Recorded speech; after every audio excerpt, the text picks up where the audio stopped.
Très bien, c'était le petit quiz actualité. Mathieu, c'est à toi, un petit tour d'histoire.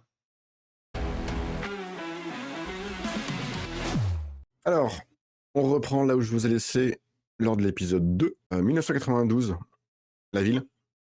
Barcelone. Donc, le lieu, aujourd'hui, il n'existe plus.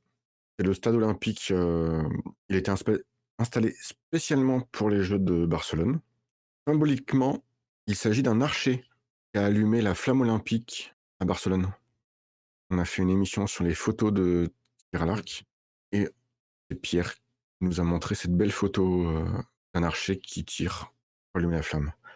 C'est la deuxième médaille d'or pour l'équipe féminine coréenne. On en est à la troisième participation du japonais Yamamoto Hiroshi. Il est toujours avec son arc Yama.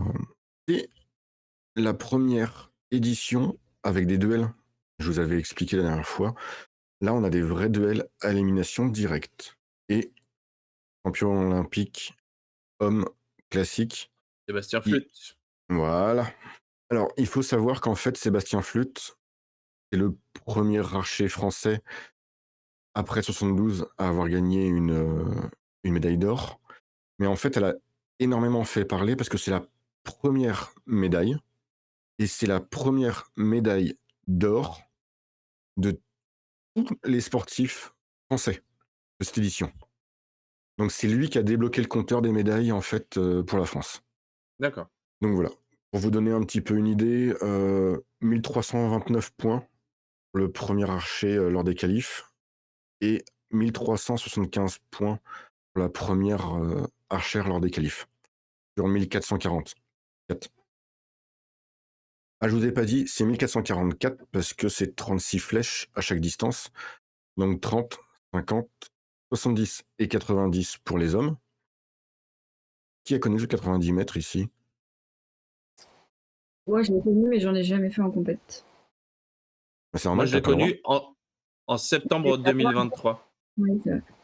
Et les femmes, c'est 30, 50, 60 et 70 pour les distances. Voilà, pour vous donner un petit peu une idée. Est-ce que vous savez, Sébastien Flute, il gagne avec quel score? Aucune idée. 110 à 107. Ouais. Donc c'est au cumul des points sur les flèches. Comme les matchs pour les poulies aujourd'hui sur les manches de Coupe du Monde. C'est ça. C'était pas encore un système de 7 comme aujourd'hui. 4 ans après, on traverse l'Atlantique. On arrive à Atlanta en 1996. Le Stone Mountain Park, pareil, ça a été démonté. C'est un parc. Si vous allez sur Google Maps, vous pouvez voir, vous visitez le parc. Bon, il n'y a plus les installations, hein, mais c'est Mohamed Ali qui allume la flamme olympique cette fois-là. Et le 27 juillet, il y a des terroristes qui font exploser une bombe dans le parc du centenaire olympique. Ils font 2 morts et 100 blessés. En 96, il y a 54 880 spectateurs et le tir à l'arc remporte les anneaux d'or olympiques du CIO pour la meilleure couverture sportive olympique. Vous allez voir pourquoi je parle de ça. On retrouve notre japonais Yamamoto Hiroshi. On est à sa 4e participation. Alors, pour la première fois, il n'y a pas de cut. C'est-à-dire qu'avant, il y avait un nombre d'archers. Alors, il n'y avait pas autant d'archers hommes que femmes depuis le début. Là, il y a 64 hommes, 64 femmes, et ils passent tous le cut. C'est-à-dire qu'en fait, vous venez et vous faites au moins un match, comme c'est encore aujourd'hui. Xème médaille pour l'équipe coréenne féminine. De toute façon, elles vont toutes les faire hein, jusqu'au bout. Donc on verra si à Paris, statistiquement, si vous pouvez parier sur le tir à l'arc, parier sur les médailles pour les coréennes, vous gagnez. Statistiquement, hein, n'allez pas vous plaindre que vous avez perdu de l'argent si elles ne le font pas à Paris. On retrouve des archers chez les Français, j'ai oublié de dire. On retrouve Sébastien Flute pour une 2e participation et Lionel Torres, que certains connaissent ici, qui entraîne aujourd'hui et tire beaucoup moins. 4 ans après, l'an 2000, premier Jeux olympiques en Océanie. Le lieu de Sydney. l'épreuve, c'est la Sydney International Archery Park. Ils se visitent toujours, ils font toujours des compètes et vous pouvez même apprendre le tir à l'arc. Ils font des stages comme ça d'une semaine où vous venez et vous apprenez le tir à l'arc. Ce qui fait marquant, c'est Brigitte Fischer, avec 2 médailles d'or en canoë-kayak.